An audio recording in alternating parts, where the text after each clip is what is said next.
what is the best way to spend a fortune? Well, Bill and Melinda Gates are trying to figure out how to help the world with their billions and the fortune that's been donated to their foundation by friend and fellow billionaire Warren Buffett. Much of the money is going to help Africa, which is where the couple recently traveled with former President Bill Clinton. NBC's Campbell Brown got exclusive access to them during their tour of the continent, and she's here to talk about that a little bit. Campbell, good to see you. Good morning to you. And, you know, Bill Gates and Bill Clinton individually are two of the most fascinating people in the world. Well, recently they have teamed up to broaden what they can do and to also bring even more attention, a brighter spotlight to the crisis in the developing world. Traveling together, they frankly make an odd threesome. The outgoing former president, I'm the hospital orderly,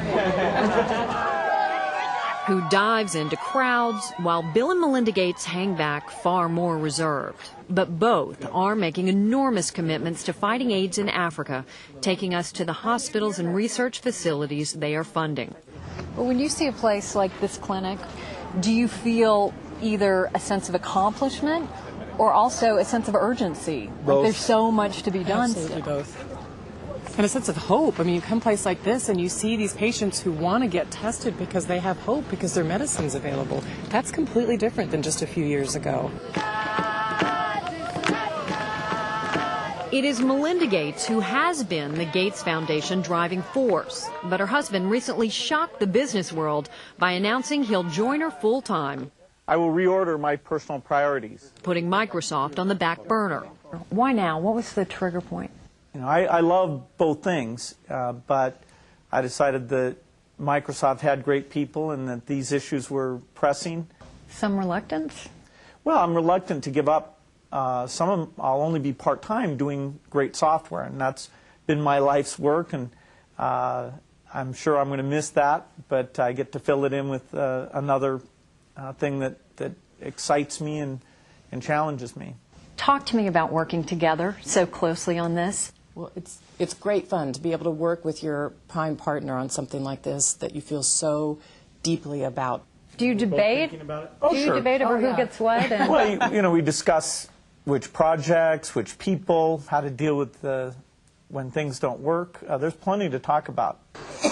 while the Gateses focus primarily on funding research to prevent diseases, medicines are combined in one tablet. Clinton has focused on AIDS treatment, negotiating lower prices for AIDS drugs for poor countries.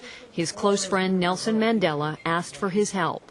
When I came to Africa in my second term and I saw how much denial there still was and how much a crying need and how many people were needlessly dying, and I listened to him talk about it.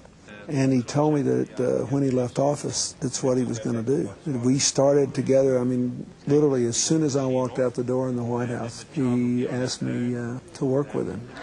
One of the Clinton Foundation's greatest success stories, this new hospital in the countryside of Rwanda.